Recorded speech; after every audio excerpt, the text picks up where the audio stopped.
One day before Christmas Eve, my dad looked around the dinner table, lifted his wine glass, and said, "The best Christmas gift would be if you disappeared from this family entirely." The room went silent. 18 relatives, not one person defended me. My brother laughed. They had no idea they were applauding their own financial ruin. Be honest with yourself for a second. If your own father announced at a family dinner that you should cease to exist, would you cry, argue, or would you do what I did? Grant his wish in the most devastating way possible? Before I tell you how everything unfolded, if you're listening to this, please subscribe and tell me where you're watching from.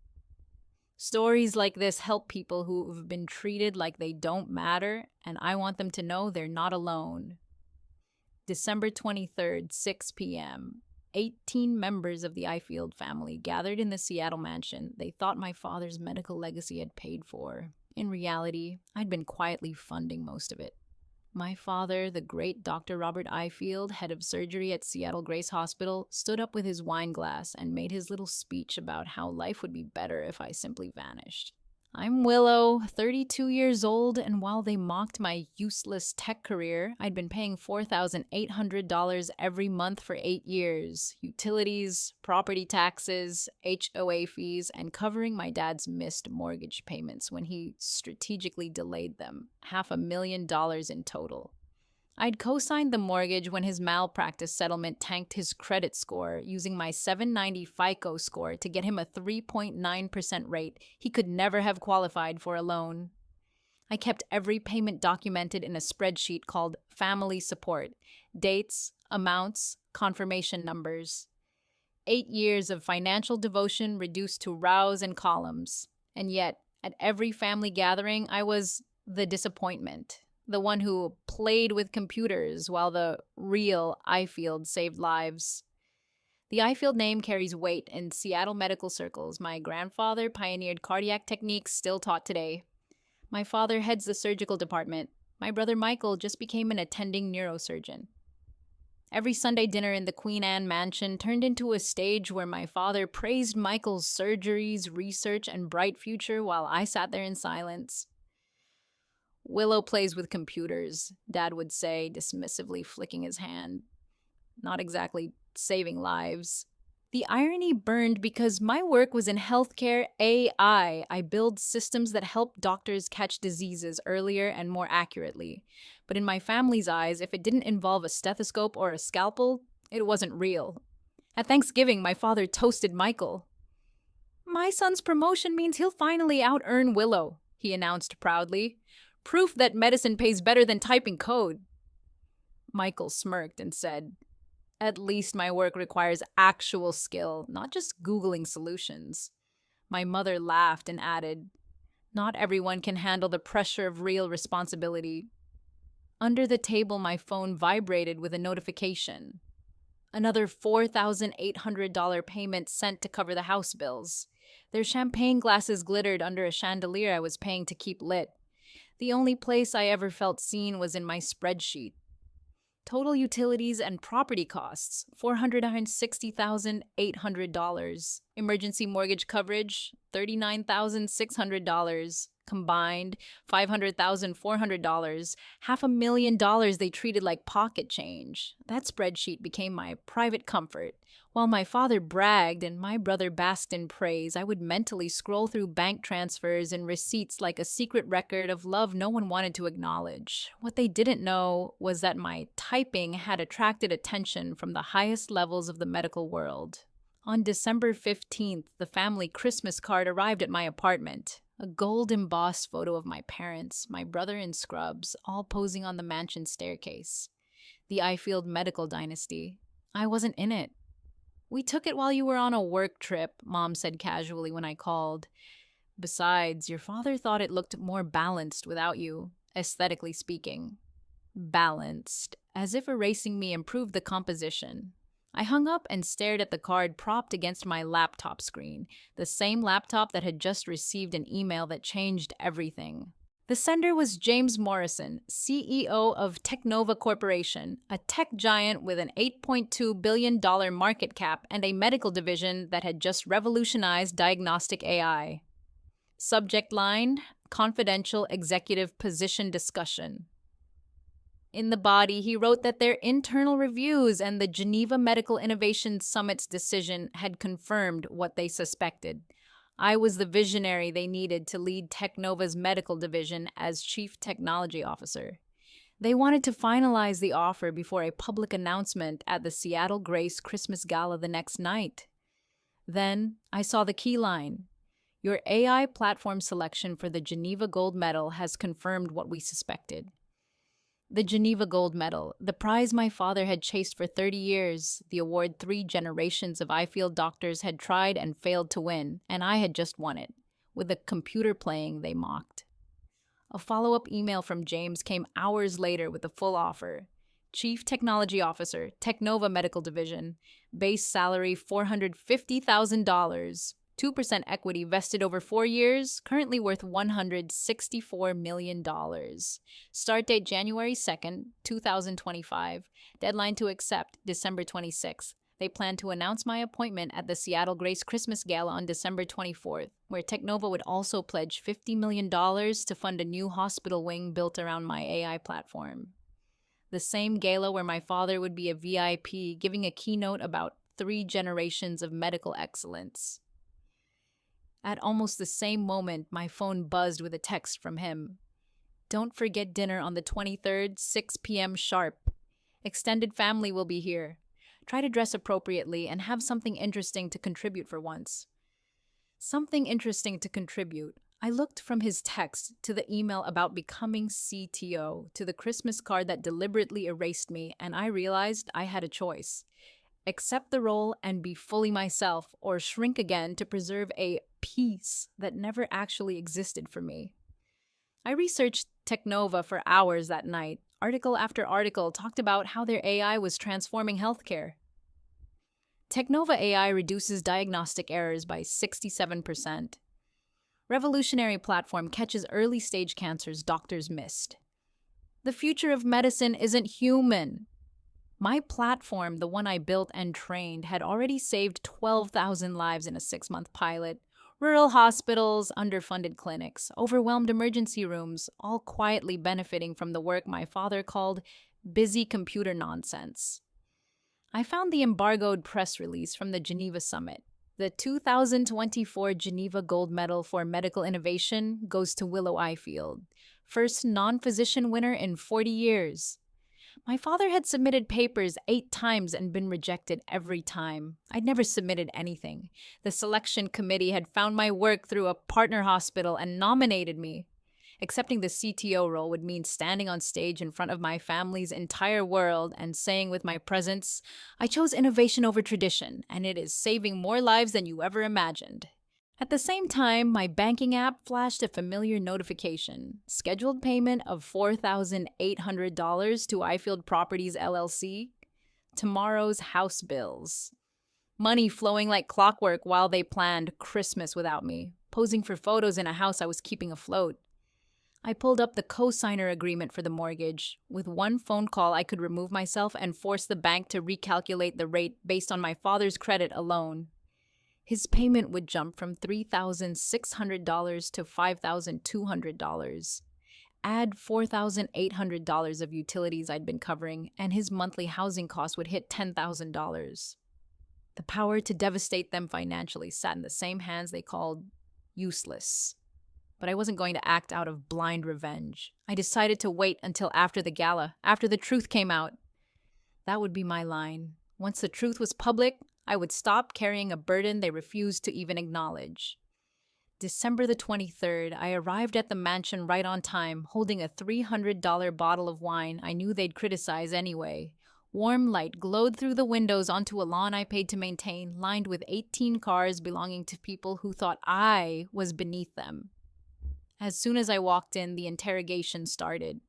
Still typing code? Aunt Helen asked with a smirk. Still saving lives? I replied quietly. Uncle Richard laughed. She thinks computers save lives. Robert, where did this one get her delusions? My father answered. From her mother's side, clearly, earning more chuckles. The dining room walls were covered in framed medical degrees from Harvard, Johns Hopkins, Stanford. My MIT diploma, of course, wasn't displayed. It never had been. Cousin Sarah proudly announced Michael's promotion to attending. Following in Robert's footsteps beautifully, Grandma Ifield said. Then Michael turned to me and smiled. Don't look so glum, Willow. Someone has to be the cautionary tale about wasted potential, my father chimed in. Speaking of waste, Willow, are you still renting that cramped apartment? At your age, Michael owned his first condo. I answered calmly. I've been busy paying for this house. The room froze for a moment before Dad scoffed. Contributing to utilities isn't paying for the house. Co-signing was the least you could do considering we raised you. I said, still level. 8 years, $500,000. Money is an achievement, he snapped. It's not legacy. It's not saving lives. I looked at him and said, you're right. It's not. Tomorrow, he would find out what counted as achievement. When Aunt Helen told me not to exaggerate, I took out my phone and opened the spreadsheet. Utilities, property taxes, HOA fees. I read, $4,800 monthly for 96 months. 11 emergency mortgage payments when Dad was delinquent. Total, $500,400. My father's face flushed. They were strategic delays for investment liquidity, he said stiffly. The bank calls it delinquency, I responded. Michael slammed his glass down and shouted, You think paying bills makes you special? No, I answered. I think paying bills while being told I contribute nothing makes me done. My mother asked what that meant. My father cut in before I could answer. He stood up, voice booming, and addressed the entire table. Willow thinks she can buy respect, that she can purchase her way into meaning something to this family. Then he looked right at me and said, You want to know what would make this Christmas perfect if you disappeared from this family entirely? Stop pretending you belong at this table. Stop embarrassing us. Just stop. 18 people, not one word in my defense. My brother actually laughed and said, Finally, someone said it. I placed my napkin on my plate, stood, and asked, You want me gone? The best gift you could give us, my father replied. Merry Christmas. I left my keys on the hall table and walked out. Behind me, Uncle Richard started clapping. Others joined like it was some kind of performance. In my car, my phone buzzed. A message from James Morrison. Hoping for good news tomorrow. The medical world needs revolutionaries, not dynasties. I stared at the family group chat lighting up with messages calling me dramatic, betting on how long it would take for me to come crawling back. Give her 3 days, Cousin Sarah wrote. Your father's reputation matters, my mother added. Not my feelings, not my contributions, just his reputation. I called James. I'll take the position, I said, but I need to know something. My father is being considered for hospital director. He'll be at the gala front row. James paused, then said, Technova is the primary donor. We're pledging $50 million. The board requested that you be present for the check presentation. They're very excited about implementing your AI system hospital-wide. He mentioned the hospital director, Dr. Patricia Hayes, had specifically asked if I'd join their innovation committee. When I hung up, he forwarded me an email showing the donor hierarchy. Technova at the top. My platform was going to define the future of the hospital my father thought he owned.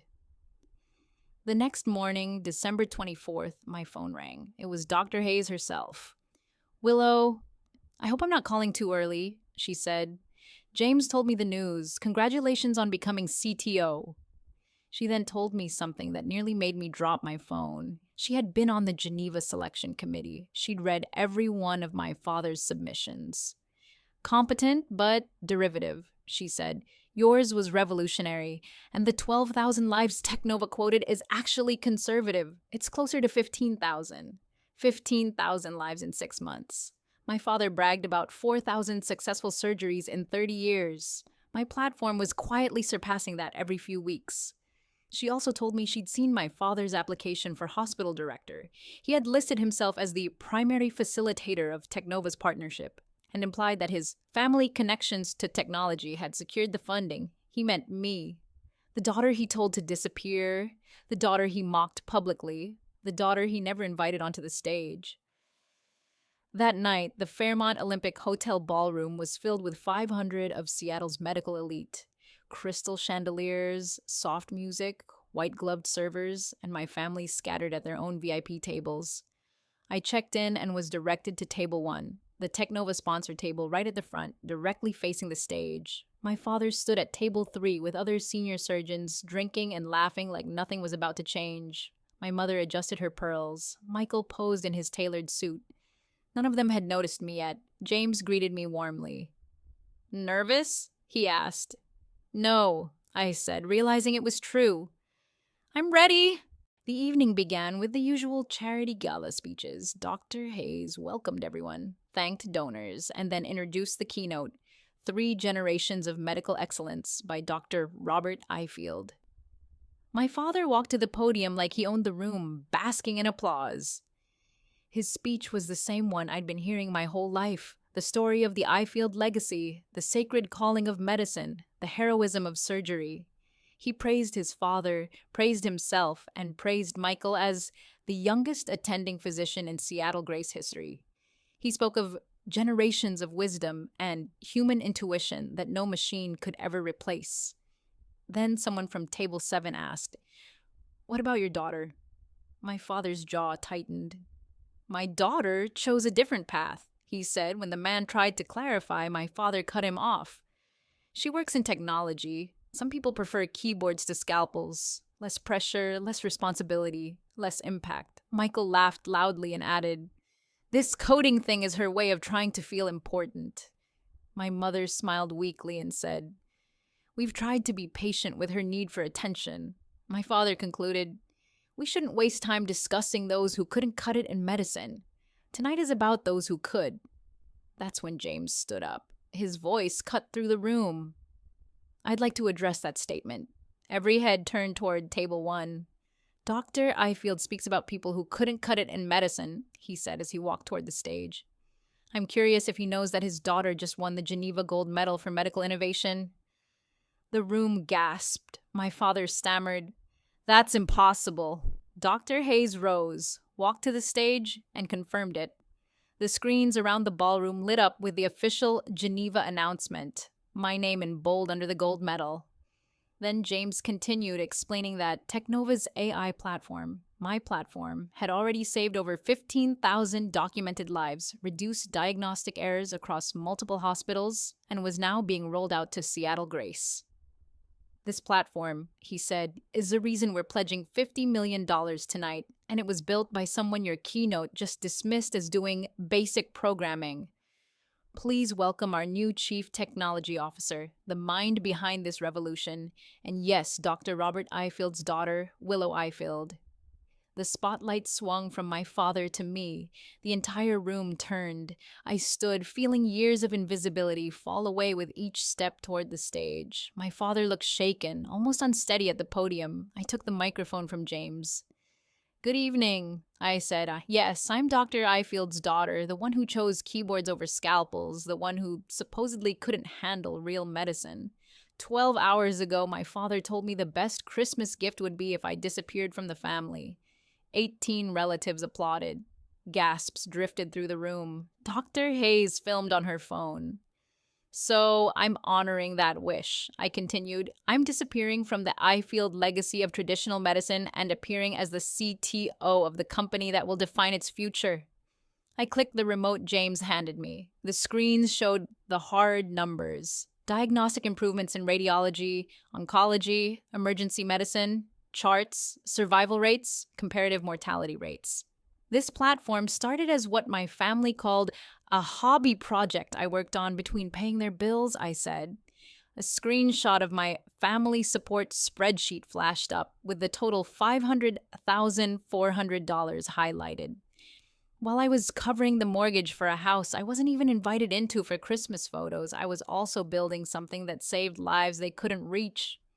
I explained how the AI didn't replace doctors, but supported them, reading scans, highlighting anomalies, predicting risk, and freeing them to spend more time with patients.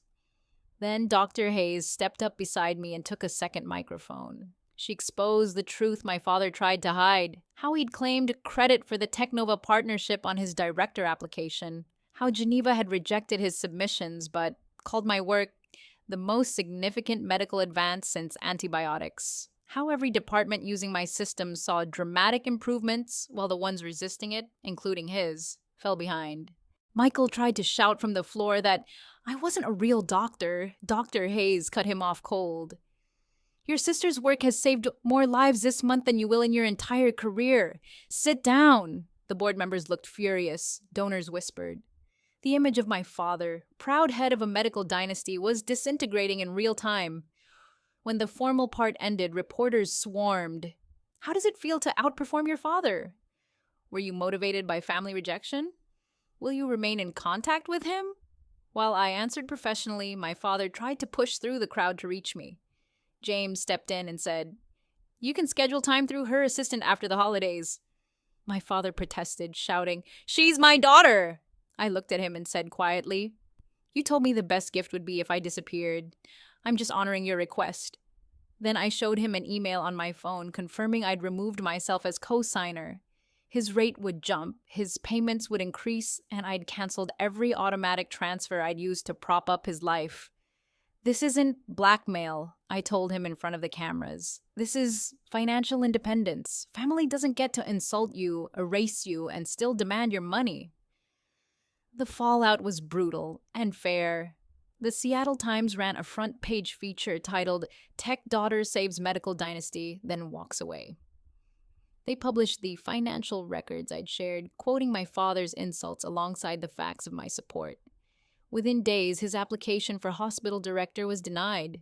The official reason, resistance to innovation and failure to demonstrate inclusive leadership. My brother's promotion was investigated and downgraded. His performance reviews and near-miss incidents made public as the board examined whether nepotism had played a role. Speaking engagements dried up. Pharmaceutical companies dropped my father from panels. Patients began requesting doctors who used my AI system. Without me as co-signer, his mortgage payment went up, and the bank flagged his history of late payments. Their financial advisor told them in an email I was accidentally copied on that without my contributions, they'd either have to sell the house or liquidate assets within 90 days. Meanwhile, my life transformed. On January 8th, I walked into Technova as CTO with a corner office overlooking Elliott Bay and Seattle Grace in the distance. 200 engineers reported to me. The Geneva Summit invited me to be their keynote speaker for 2025. The World Health Organization reached out to deploy my platform in underserved countries. Every week, the life counter on my office wall ticked higher. Tens of thousands of people alive because of work my family had called pretend. Job offers, speaking invitations, and collaboration requests poured in from places that valued results over last names. For the first time, I was surrounded by people who saw my worth immediately without needing to be convinced. Christmas morning, 1 year later, I sat alone in my Belltown penthouse, watching the sunrise turn Mount Rainier gold. The family group chat showed 847 unread messages. They'd lost the mansion. My brother was struggling as a resident instead of an attending. My father had moved into a small apartment and was being quietly sidelined. I finally wrote back with my conditions if they ever wanted contact again. Public acknowledgement of 8 years of financial support. A written apology for the Christmas Eve dismissal, an acknowledgement that my work has equal value to medicine, commitment to therapy, and respect for my boundaries. I made it clear this wasn't about revenge. It was about truth, respect, and rebuilding from something real, not from tradition and denial. My mother eventually came alone, in tears, admitting she'd failed me, that she'd chosen comfort over courage. She started therapy. We began meeting for coffee once a month, not as a daughter begging for approval, but as two flawed humans trying to learn and change. My father sent me a card with 3 words. I was wrong. It wasn't everything, but it was a crack in the wall he'd built around his pride. Here's what I've learned. Success is not revenge. Success is finally living according to your own worth, your own values, without begging people to recognize it. The real power move wasn't humiliating my father at the gala. That was just the truth coming to light. The real power was stepping away from a family who only wanted my money, not my humanity, and building a life where my contribution is measured not by tradition, but by impact. If you've ever been dismissed by people who were supposed to love you, remember this: your worth is not defined by their recognition. You don't need a degree they respect, a job they understand, or a life they approve of. You need your own truth, your own work, your own courage to walk away when their love demands your silence and your sacrifice. Thank you for listening to my story. If you've ever been underestimated or erased by your own family, type justice in the comments and share this with someone who needs to hear that they are enough. And if you want more true stories about boundaries, healing, and choosing yourself, don't forget to subscribe to Daily Reddit Readings.